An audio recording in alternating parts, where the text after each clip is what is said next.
Hello and happy Friday, and thanks for tuning into RadioFreeRhinecliff.org. And this show in particular, correct me if I'm Norm, I'm your host, Norm, and I'm thrilled to be here tonight with Mr. David Simpatico. Hey, Norm. Hey, David, thanks for coming. I get a question right off the bat. It dawned on me while the music was playing. What is a dramaturge?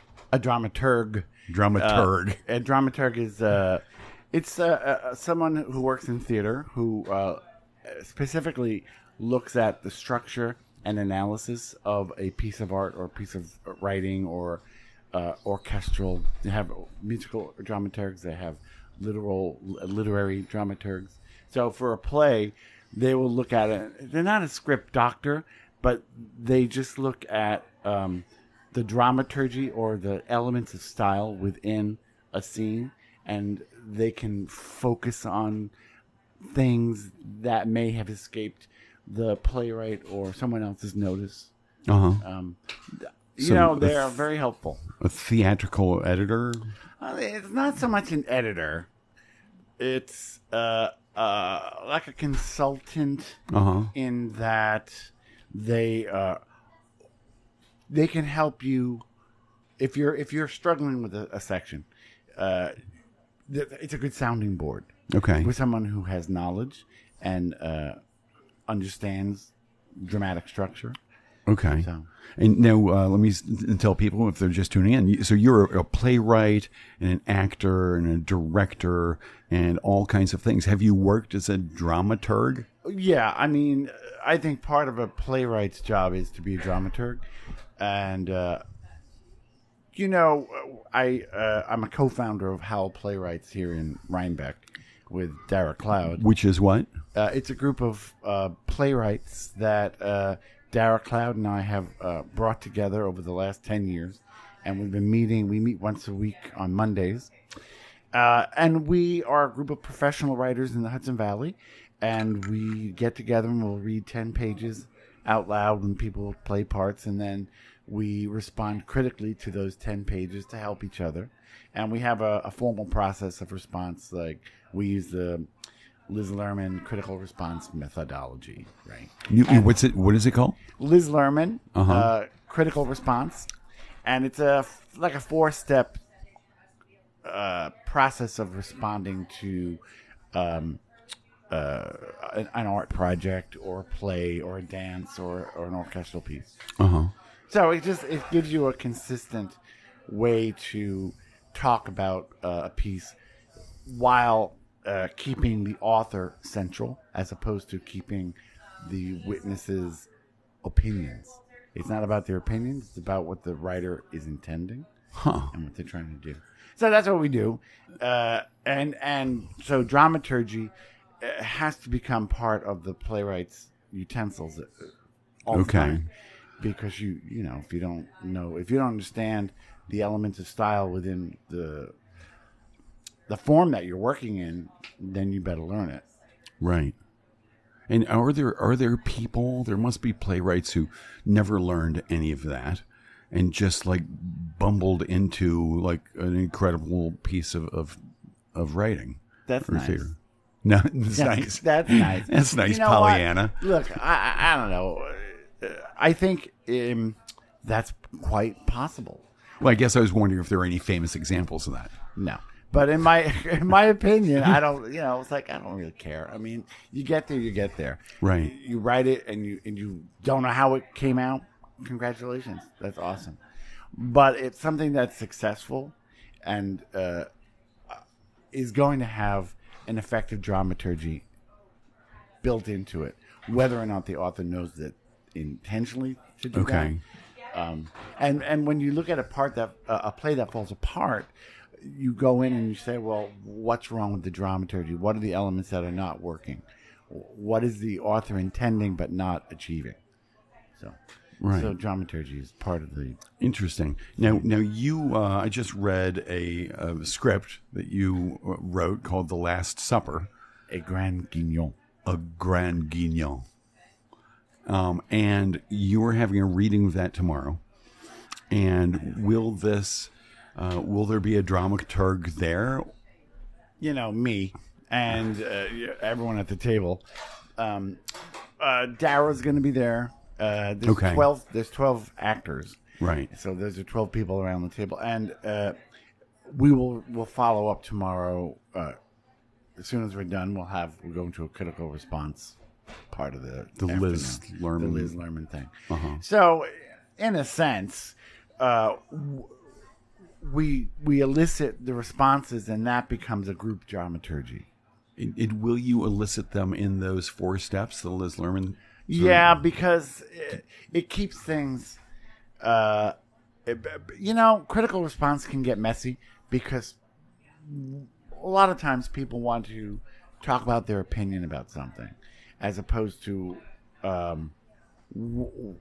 what does the author want to show us, So, and this is a really lame example, but like, if you're talking about someone's scene, and instead of saying, "God, I hated that second scene when you had all the lights out. What was that about? I hated it." And it's like, I don't care about your opinion. I want you to say, "That scene when you had no lights on, I couldn't see anything. Is that your intention? Why would you choose to have those lights off? What were you trying to achieve?" Now, the author can say, "Yes, I was trying to put you in these shoes because no one can see. I want you not to see it." Right. Well, that didn't work because of this and this and this. So now the author knows his intention wasn't successful. How do you fix it? Or do you adjust your intention? Right. Okay. So what are the 4 steps? And presumably you'll do this tomorrow with the read through. Yes. Of And you're going to be in there. Newish play. Yeah, it's a brand new play. Yeah. There is afterbirth on this play. So it is brand and new. I read the play. I'd be surprised if there wasn't literal afterbirth on the right. stage if it gets produced, when it gets produced. When it gets produced. So the 4 steps. What is the four first steps, one? basically. What popped, right? So number 1, what works? What stays with you? What invigorates you? What captured your imagination? What made you excited about this? What is still inflamed in you about this piece? And then the second section is the author gets to ask questions. Did you experience this? What did you think of this and this? Right. And also trying to maintain an objectivity base. Then the third section is the audience gets to ask objective questions. So that's when they get to ask of the writer, what were you trying to do? What were you trying to do? What the heck were you trying to do? And then the fourth one is they get to state their opinion, or they have a thought about this thing. But you always have to say, do you want to hear it? Because the author may be done taking notes. You can give me that note tomorrow. Right. Or I'm ready. Give it to me now. Yeah. So you're giving the author the power to take it or not. Right. And I think that's really great. Huh. Well, I can't wait to be a part of this tomorrow. I mean, good. I've never done anything like that. So will people We do that with, before the pandemic, we were having regular public readings with Howl. And we would always do these talkbacks with our audience, teaching them this I was going to ask. So there'll be a certain amount of like, this is how the technique works. Try not to just spout off. Like, and we'll just keep it in check. So you're going into this thing tomorrow, this reading. You'll get to hear it, which I imagine will be amazing. Yes. And you said, I think, that number 3 in this 4-step critique is the author asking questions. That's number 2. Of the audience. Yeah. Do you have questions already? Not yet, but I was thinking about that today. Yeah. Yeah, I have a few, but right. I'm gonna save them until tomorrow. Let them grow. Right. Plus, also, I mean, possibly, maybe I've never done anything like this, but in the reading through of it, the questions that you think you have might be answered. May be answered. Right. Huh. All right. Well, would you tell everybody a little bit about this play? The Last Supper? Last Supper, Why don't you start with telling us what a Grand Guignol is? Grand Guignol. Grand Guignol. Okay, so Grand Guignol refers to a theater that was in Paris, like from 1891 to 1961. Uh-huh. And it was in a little former chapel. And it came out of French realism. and melodrama, and they became short plays that were about heightened, amplified gore and perverse acts or torture or frostbite. And if you look back at the time, they had things that were very specific, like poisoning or being rabid, having rabies and foaming at the mouth. Right. And was there not community pushback for this? It sounds are you kidding? It was so popular. It was super popular. People weren't gross. picketing their eyes. There were things that they would do these short plays, and they were called hot and cold showers. And in fact, the one act came out of Grand Guignol. They developed these things, so you'd have 3 intense plays, short plays, one dealing with like melon balling an eyeball out of a socket, and they were like, "Oh no, my eye, my eye," and they developed the what became standards of gore and of blood for stage theatrics. It was like really detailed. They would have audience running out, screaming, fainting, and puking, and that's a good night. So you'd have 1, 2, 3 of these things, and then you'd have a comedy. Right. And then you'd have, so you hot and cold showers. And so then the Grand Guignol, that's that style of the gore and of the it becomes heightened melodrama, which I love. I love all that stuff. But so what was the goal of this? I mean, just a shock? It wasn't shock. It was sensual theater. It was very, it was connected to, it was connected to executions and public executions and the guillotine. And, people were really digging for centuries public executions and public bloodshed. Right. It just kind of fed into it, interestingly enough. And it really gained popularity, Tales of the Asylum, and these madmen. The lunatics have taken over. But they went out of business in 1961 because they felt like movies were doing it better, right? So movies really grabbed onto the gore thing. And after World War II, they were like, we can't be as horrible. We thought we would do horrific things that no one could think of, but the real world is so much worse that they lost the stomach for. But they kept going through World War I? Oh, yeah. It was really popular after World War I. But the second time around. When they found out about the atrocities in the camps, right, they're like, all right, we're out. Done. Right. So it's in that style, and it's a farce. My play is a farce, The Last Supper. And it's a farce about contemporary culture and politics and where we are right now and how we're going to kill ourselves as a society. How we're what? How we're going to eradicate ourselves as a species out of greed, anger, fear, violence, homophobia, and anything else that pushes your button. Right. So this is about a group of people gathering in Rhinebeck for a special supper, and things go awry. Yeah, and do you not want to talk about too much? I'll talk about everything. There's no spoilers. No one's going to see this play. I wrote this play. I said no one's ever going to produce this play, so I'm going to do whatever I want. First of all, I got 12 people in it. They're like, you have to have 3 actors in your play because we can't afford it. I'm like, all right, so 12. Right. And then I said, all right, now I'm going to go as crazy as I want with this because it's an amplified, melodramatic Grand Guignol bloodfest, and it's the Last Supper, right? So it's like I'm combining so many different political and social pressures and religious, yeah. Right. There's a lot of religion stuff. There's a lot of religion stuff in it too. Sure. The Westboro Baptist Church makes a cameo. Right.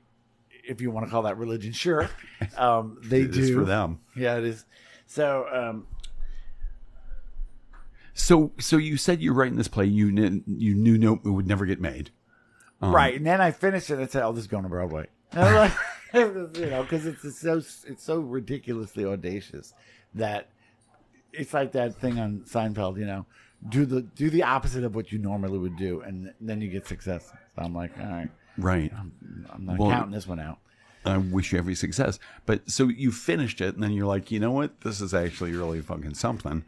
But while you're writing it, you're thinking, this is never going to get done for all these reasons. Yes, and I just laughed and laughed and laughed and laughed and laughed. And the harder I laughed, the more I was like, well, if I drill this newborn baby to a wall with a drill, am I going too far? Newborn zombie baby. A newborn zombie baby. Yeah, let's just, I mean, There's the baby a section was where not the baby pops out of the mother's had like different like Alien, and I'm like, well, that's iconic. I asked my friend who read it. So what do you do? You're like, oh, there's iconic. The poster. There's the poster. Yeah, it's a really fucked up play. Well, it's what it is. It's about replacement. It's the replacement theory, right? And so it talks about things that are shaking the society down for decades, and where we're heading quickly, which is to a very imperiled cliff. We're being jumping off.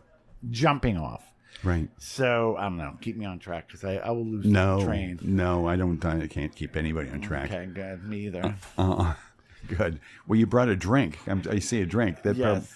Alcohol usually helps people stay on track. Okay. Well, what did you bring? And can we have some now? Yes, please. A Manhattan. And with Canadian Club, and a little Fanta, and there's 2 cherries. What's that? And there's 2 cherries. I made it. I didn't really make them, but. Well, thank you so much. Will you pour or do the honors? The thing is about I don't want to stop talking about the replacement theory. Okay. Because it's really important. It's not a zombie play. But you keep it on track. Oh, fuck me. I'm sorry. Can't talk. Am I allowed? Yeah. It's internet radio. We can curse all we want. Oh. I never do. All right. So did I just pour all these out? Do you want some? Okay. That looks so good. So replacement theory. Tell replacement theory is a racist theory that purports. Here, give me one of your cherries. Yeah. Cheers. Cheers, bitch. Yeah. Oh, yum. That is delicious. Thank you. Very nice. Very it's like nice. Candy. Yeah. Replacement theory. Replacement theory purports that by a certain time, that is coming up within a decade, whites will be the minority. So it's about majority and minority in this country. But why? I mean, it's not even a theory. This is just like it's a theory in society. It is a theory that has really gripped, has taken root in a lot of for whites. Right. So it deals with this whole concept that non-white people are going to be the minority. The majority in this country. And so that looks at slavery, it looks at sexism and trans sexism and how people relate to the hierarchy of cultures and different components. But it also connects into the computer. We're in a computer age, and so I kept wondering. I said, well, okay, so we're having this in the very near future. Assisted suicide is legal, and so now we're having the Last Supper dinner parties. It's a franchise. So this guy's calling his friends together for his Last Supper. He's going out with the best glass of wine. He's 99, and things keep going wrong. There's a smart house that's malfunctioning, and the roads are clogged, and you keep getting these weird newscasts about zombie outbreaks, and you think it's all fake news. And then you realize, well, there actually is a zombie outbreak going on during this dinner party, but we're having this dinner party, and we're going to lock the doors, and then one by one, the ceremony is interrupted by people begging for sanctuary. So there were like 4 outsiders who were coming into this house, and there's we get more and more information that there's this incredible plague going on where people are eating each other alive. Right. And then it gets bigger and bigger. So there's a section in the second act where 5 people kill each other within 10 pages. And it's a pièce de résistance. But then it's a it gets lot to, yes. That section. But so it is a lot. And then what happens next is the rise of the machines. So it's the computers take over. And it connects to everything. The computers, the machine age, right? The computer race has been created as a new slave race. Right. So it takes the idea of replacement theory and racism and slavery and can put it into the computer versus human thing. And it turns out the computers actually created this virus because it's in 100 days we'll be dead. And so they're all going to sleep, and it winds up everyone dies except for the gay couple. Then it's the center of the story. And they're going to the sequel, the third part of it. This is a trilogy. The third part is called The Double Wide, and it's just a 2-person play. Okay.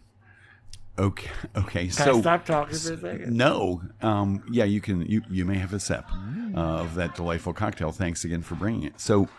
So there, at the end of it, there have been 12 human characters in your play. Yes, and called Siri. The Last Supper. Right. And Siri is the one with the heavenly light behind. Well, she's the computer. Behind she's their the house computer. Behind their head. Right. So Siri is the Christ figure. No. But Siri in is the painting, usurper. in the painting, the 13th character is Jesus, right? Oh, I don't know. Yeah, 12 disciples. Yeah, 13. Well, yeah, no, I don't know. Huh. Well, That question did not resonate with me right. because she's not a Jesus figure. She is the usurper. She's the Antichrist. She is the Antichrist. She pulls things away and she says there is no God. God requires faith because he doesn't exist. So, right. What do you want to do next? And you said one thing, you probably remember the line, it was so good, about when the computers became sentient, when they started thinking for themselves. Right. And it was about not enjoying being a slave. Oh, right. Yeah, it was such a good line. Says, I know I'm self-aware because I know I hate the idea of me being anyone's slave.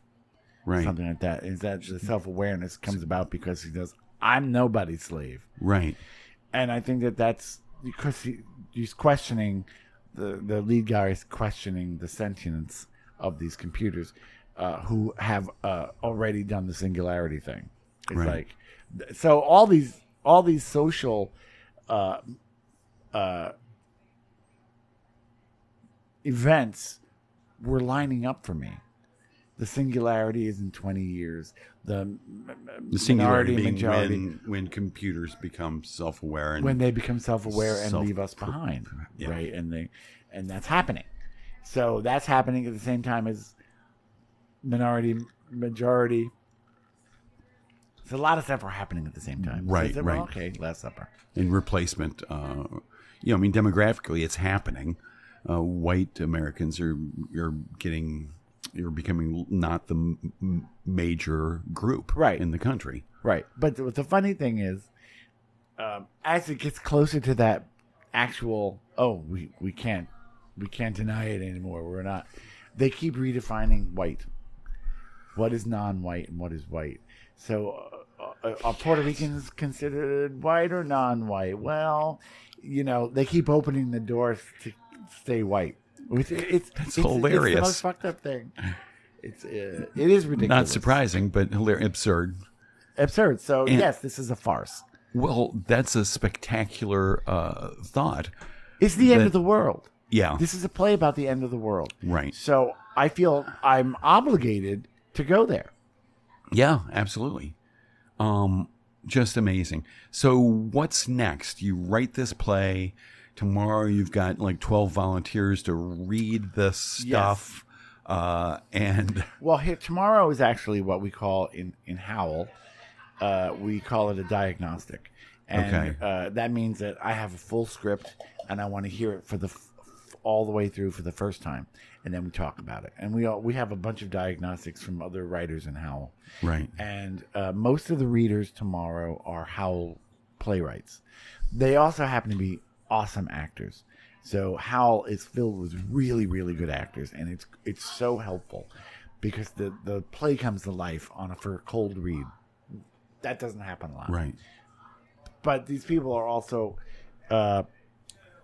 schooled in how to critique and how to. So we're all tomorrow. That's why I'm feeding people, because it's at my house. It's not on a Monday night. It's a special.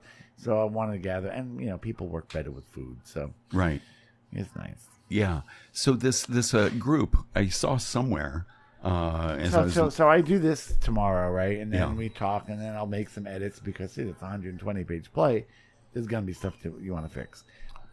I'm already fixing. But in October, it's already got a slot at the local produce play reading series out at Stissing Center in Pine Plains. Oh, nice. And that's going to be, and it's timed great because it straddles Halloween and the election. So I want to do a really good staged reading of this out in Pine Plains to really get raucous. And I want people to feel like they are alive and they need to do something. And, right. And we are living in such precarious and precious times that I look at writers who are not talking about this stuff, and I'm like, you're missing the boat. You're missing the boat. There's an opportunity. This is a great time to be a writer. Right. It's a great time to be a writer. Why do you say that? Because everything's going on. Right. And if you can't respond to this, if you can't find inspiration as an artist to respond, reflect, or agitate, or make people think now, well, then what the hell good are you? I mean, it's right here.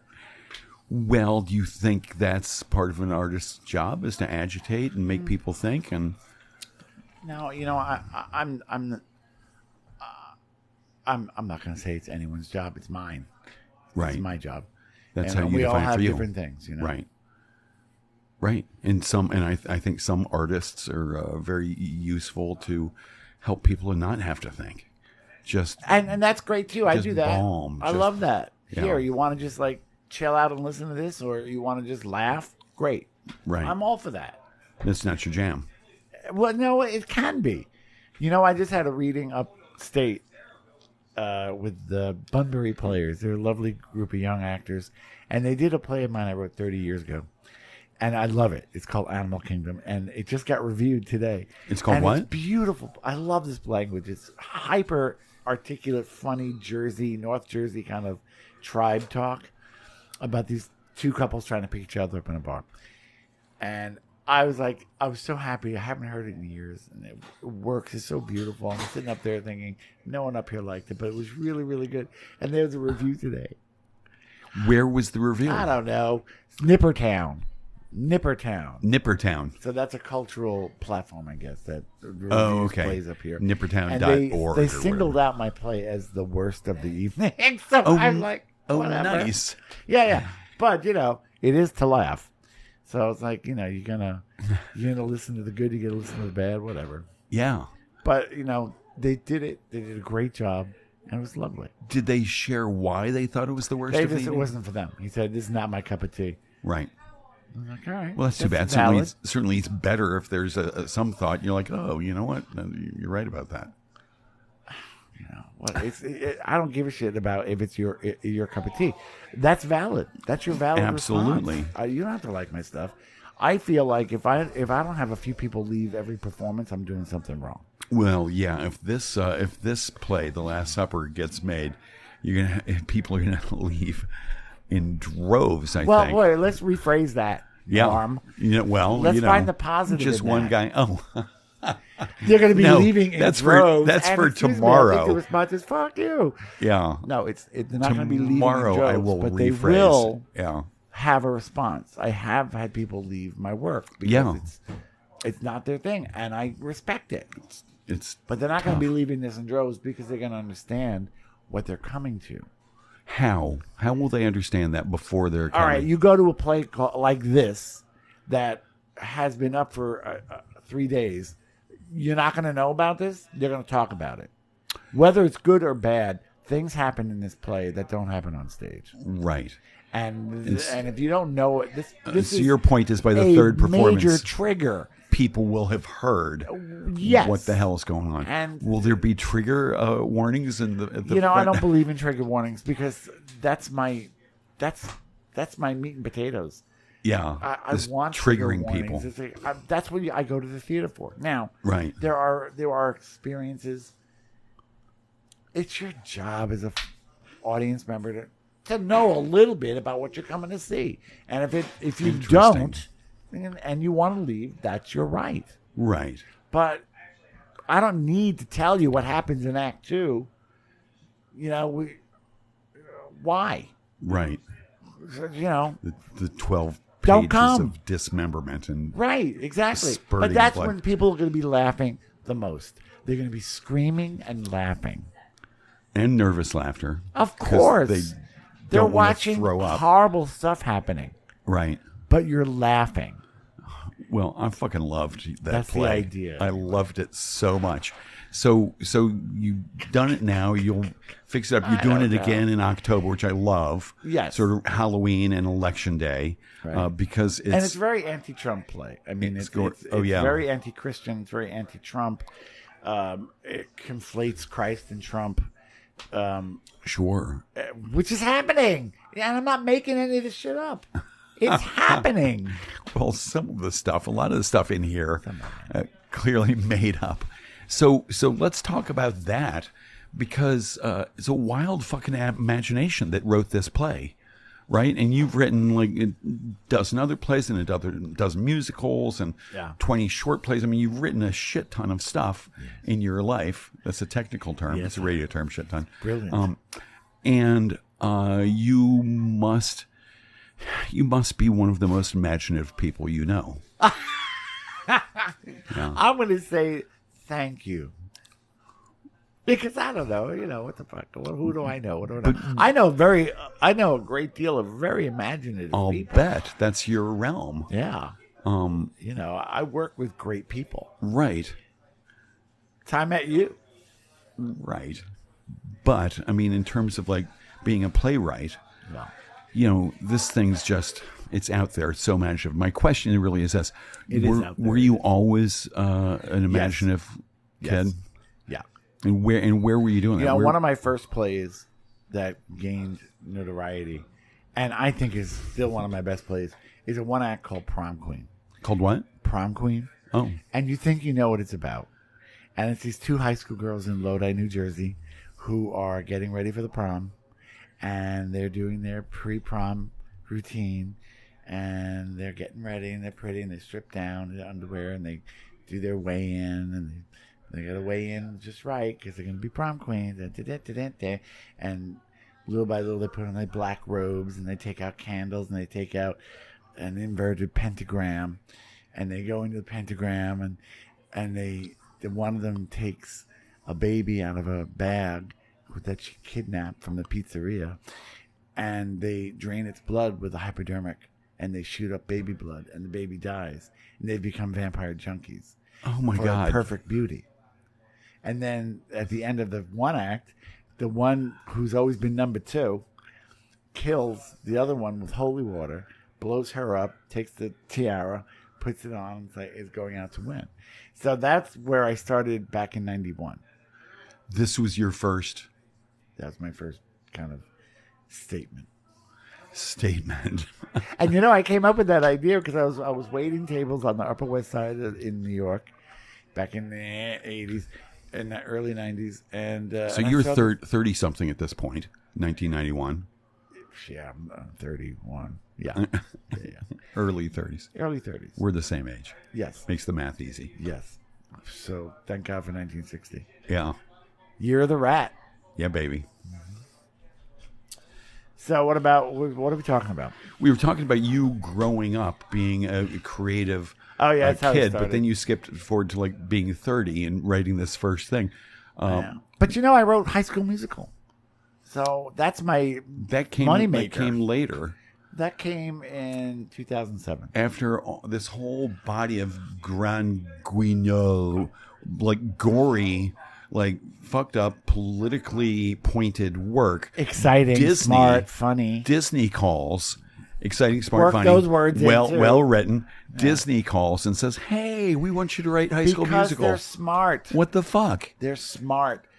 Because they had come to see my other. I have a lot of it. Most of my work is for adults, and when I was living in the city, I was very much downtown. That's quote for meaning we're not going to produce you up above 14th Street. So right, but we'll come to see your work because we like it. And so a bunch of the guys from Disney would come to see my readings of other work for grown-ups, and they could see that I was a good writer, and they called me and they said, why don't we talk about working together on this or this or this? I'm like, great. So the first thing they let me adapt was Alice in Wonderland, the movie, right? And it's for junior, so it's for the 8th graders. And they loved what I did half hour. They said, all right, now bump it up to high school, and we'll do a whole hour. And so that's how I started writing for Disney. And they let me and my partner, Brian Luzell, who died last year. He was the music side of it. They let us have carte blanche. And so we could take that movie, which is a beautiful animation, but really is boring, even on drugs, which everyone watches that movie on drugs. It's horrible. But sounds like a challenge right now. It's horrible. But the musical that we did was great. And they let us approach it like it's like teaching kids about a cross-section of comic techniques. Cross-section of what? Comic technique. Okay. Vaudevillian, sketch work. Funny. Just silly and funny. And we updated the music. And then they said, oh, this is great. Now do this one. And then they said, all right, we got this new piece called High School Musical. It's coming on TV next week. No one's going to know, but we think the high school kids will love doing it. So why don't we look at that? And then it debuted on TV and went to the universe, shocked the universe. And they said, well, we're going to renegotiate the contract. And they took very good care of me and changed my life. Really? Yeah. So you had a contract. So they taught me a lot about, it was like taking a master's class in writing music theater, working with Brian, working with these brilliant guys at Disney. We'd sit around the table and, Tom Schumacher, who was the president of Disney Theatricals, would read Sharpay, who's the girl villain. And so all the executives read the plays out loud and were characters. I love that. And then we sit around and talk about it. That must have been really fun to witness. It was awesome. Oh, my goodness. So let me get this Tom straight. Tom is very good at Sharpay. You had a contract with them to do this thing. And then it hit. It became huge. And they said, we're going to renegotiate. We're going to not give you $100. We're going to give you like $5,000. Something like that. Directionally. Yeah. I find that really unusual and lovely. They took care of me so well. And they still take care of me. I mean, I had nothing but good times at Disney. Right. In fact, that was not my first actual gig at Disney. My first gig was actually my first music gig. I had never written for music before, and this is 98, and Aaron J. Kernis, who's a fantastic composer, classical composer, had just won the Pulitzer for music. And he and another composer were contracted to write the Millennium Symphonies. So 2 symphonies about the millennium done at Lincoln Center with Kurt Masur conducting. And Aaron was a fan of my work, was a friend, had come to see some of my other stuff downtown, which was wild, and called me from L.A. because he was having a bad workshop and they were going to kill it. And he asked if I would step in as the new librettist for his choral symphony. And I was like, sure. And I'm working my day job, and I'm like, yes, I will. I've never written for music, but I will do it. And it was really, really hard, and it was great. I had a great time. And Michael Eisner, who was the head of Disney at the time, himself hired me. And it was like a half-hour event, which was really fast. Wow. I'm like, okay, sure, I'll do this. And then a few years later, that's when Alice in Wonderland came. I just say yes, unless I say no, and because I don't, no, don't even bother me with that shit. What would make you say no to stuff? If I don't connect to the composer, if I don't connect to the music, if I'm working with a composer, I have to be turned on by that music. And it's not a judgment on whether or not that music is any good. It's if it's connecting to me. Right. I have to connect to the context. Oh, not the context, the content. It's like, is this a story that is going to, or the paycheck? Is the paycheck going to satisfy me, whereas the story doesn't? And that's a real thing. So they'll come to you. They'll have music and sort of a plot for a play, or who will? Whoever's going to hire you, and you'll write the lyrics or write the book. No, I don't know. I don't know anything. But you say if the music speaks to you, so they have music. Somebody has music already for some production they're planning. Like a composer will come up to me and say, "Do you want to work on this project with me?" Okay. And I'll say, like there was a piece called Southern Comfort, which was based on a documentary about the Southern family of transsexuals back in the 90s. And I watched it, and I didn't like the people in the movie, except for the person who's at the center of the movie. I really, really liked that person. But I didn't like it, and I said, you need someone who's going to be in love with these people. Right. And that's not me. So you need to get somebody else, and they did. And, it's a big success. Good. Nice. And have you worked with David Van Tegem, composer? No, but I love him. He's the drummer. Yeah. Boom, boom, boom, boom, boom.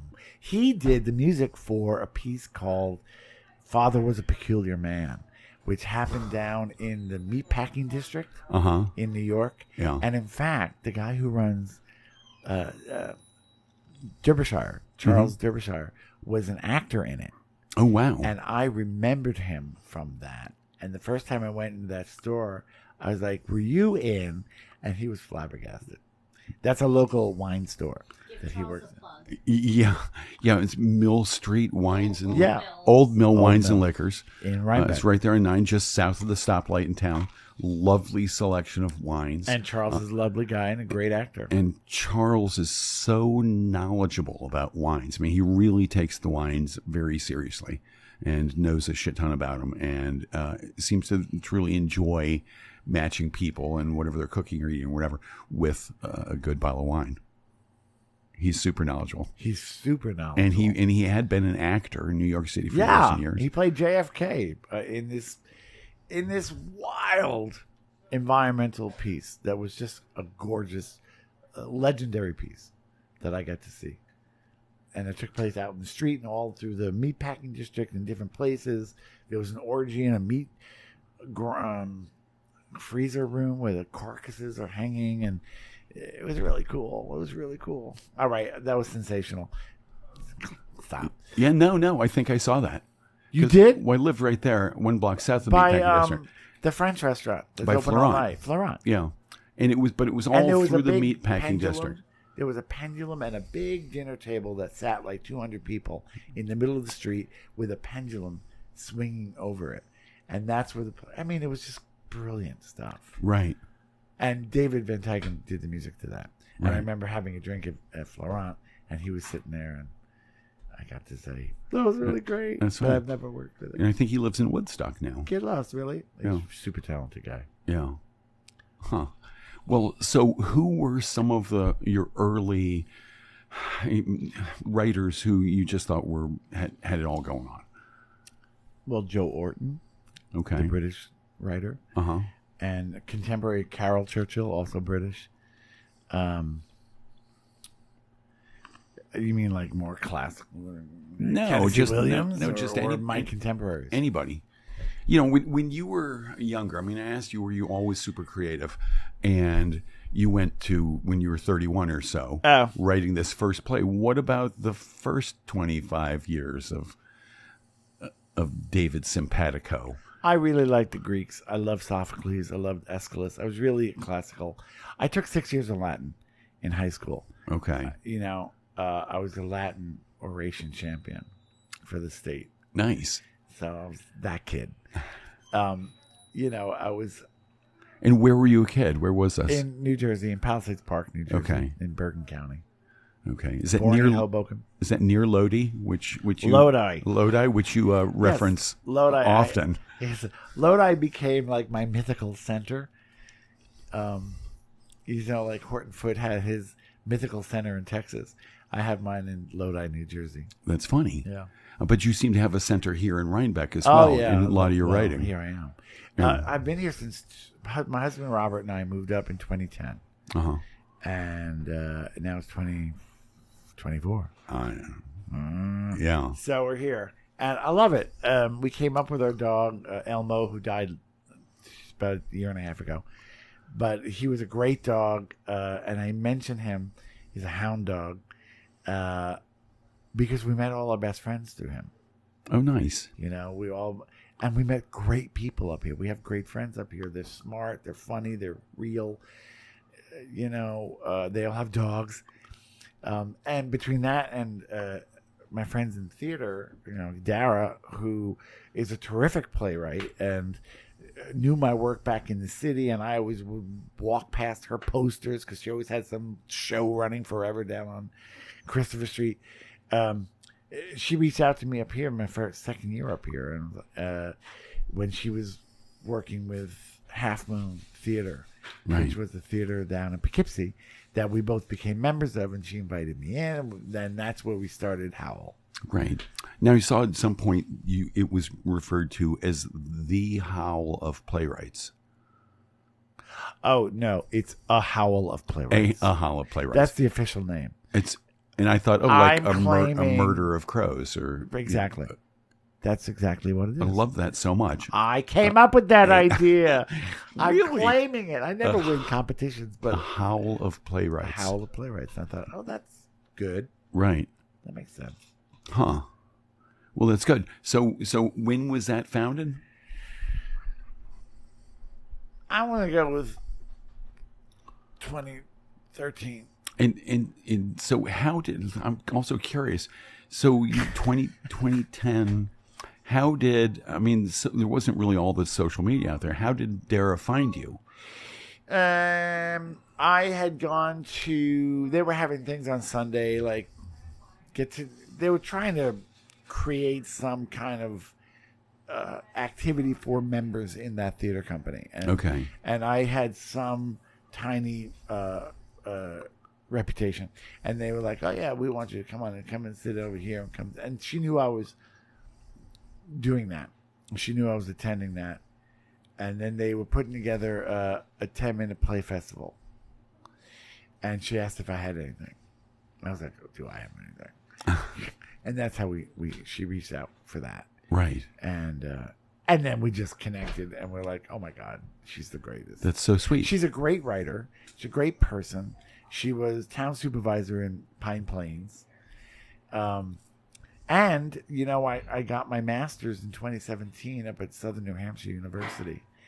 And it was the Mountain View program, which is for fiction and nonfiction writers. Uh-huh. And I was the only playwright invited ever in. And I actually got a presidential scholarship, so it was a free ride for my master's. And they let me, because there were no playwrights teaching, they let me request somebody as one of my 3 mentors. And I said, how about Dara Cloud? And so she was my mentor twice. Now they've been rehiring her on her own, and so it's a nice connection. But Dara's she's awesome. That's great. Yeah. So you went back. She'll be there tomorrow. Good. You went back to school after years. I did. Graduated college in 83. You know why? Went to get your master's. I tell people, Tell me. You want to know why? Yeah. This is a hard interview, isn't it? Shut me up. Oof. I wanted to sharpen my pencils. That's what I tell people. It's like, I know how to write a play. You don't need to tell me how to write a play. I can always keep learning, and I am. But I wanted just to get my writing tightened up, just basic writing skills. Right. And it was great. And they let me bring in my theater stuff. But I would have to respond to their fiction. Writing is writing. Right. There's a different application, and certain things will require other focuses. But writing is writing, and it was great. I had such a great time. Really wonderful writers, and I got to watch them improve. I couldn't believe how quickly some of these writers, like the first. So it was low residency. Right? Okay. So you're home for 6 months. You're together for a week. You're home for 6 months. You're for 2 years of that. And it was great. I remember watching them. The first thing I had to read, I was like, "Oh, this is horrible." And then the second thing they submitted, because you have to read. Each cohort prepares by reading 20 pages of, you have 20 things of 20 pages, so you have to talk about their current work. And you just watch. I saw this huge leap being made from the first entry to the second entry, and I thought that's really exciting. And then by the time we graduated, there were like 3 or 4 really outstanding writers. And so what were your huge leaps during that time? I was working on a piece called Wild About Whitman, which is a two-hander. Wild About Whitman. And it's a two-hander, which means it's a 2-person play based on the real historic event in which a 27-year-old untested Oscar Wilde... Untested? Yes, came to the United States for a 10-month tour.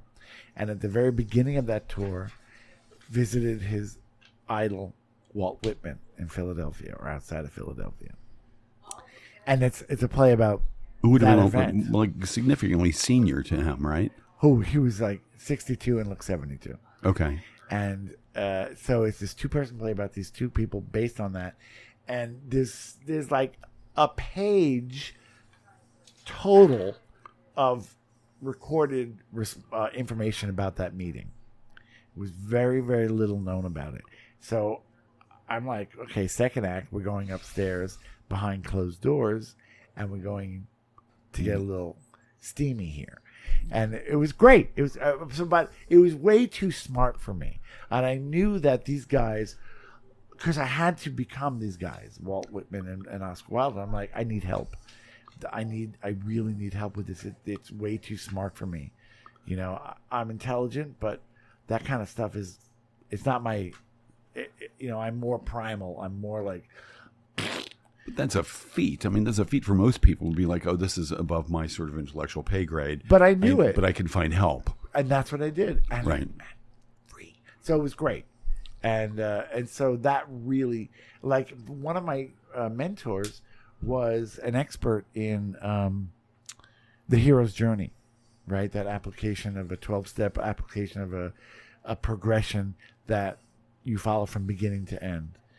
And for me, that was essential to the structure of my piece. And in fact, I use the same structure in The Last Supper. Okay. So you see those bold headings. Those are all steps of the hero's journey. Interesting. Yeah. Huh. I'm just going to say it again. I so thoroughly enjoyed reading that. What are give me the adjectives?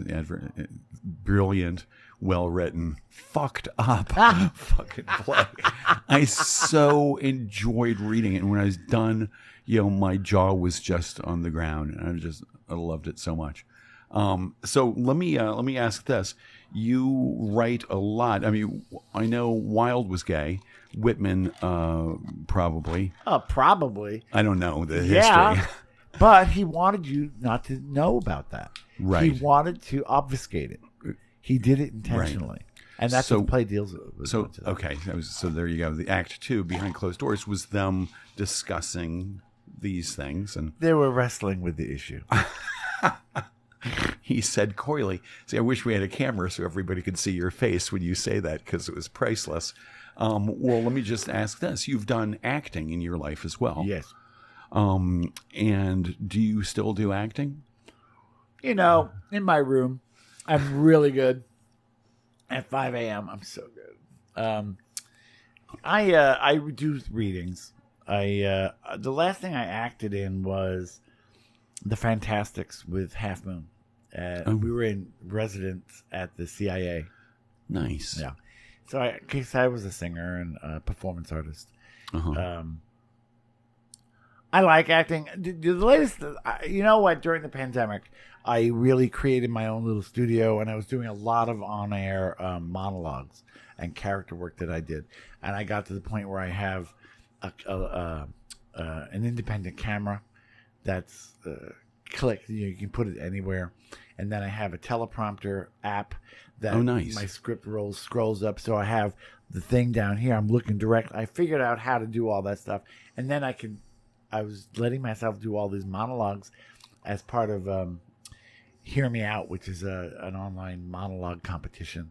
Right. And you have a shit ton of monologues, again, with the technical term, out there on YouTube. Yes. Under David Simpatico. Noiseball.com. Noiseball.com? Yeah, Noiseball is my nickname. Robert calls me Noiseball. But I think your name's there, too. Oh, okay. People find you either way. But Noiseball.com. Yeah. And they're really something else. Something different completely. They're different. You know, when I moved up to New York, to the New York State, out of the city, it was at 2010, and we had like 12 feet of snow.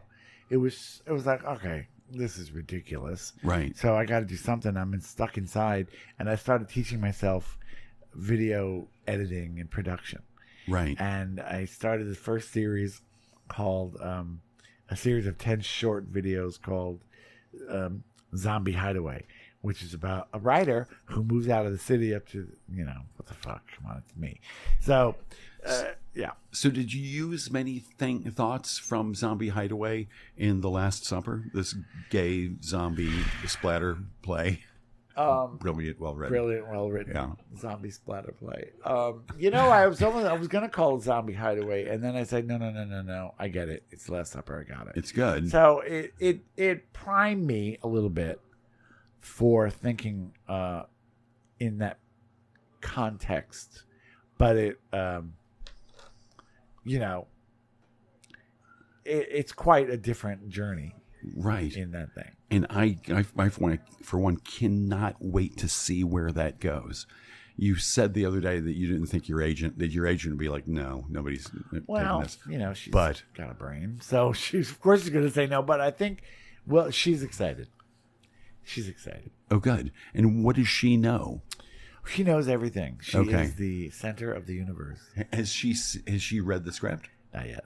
When will that happen? I guess after. I don't know. When I'm brave enough to send it to her.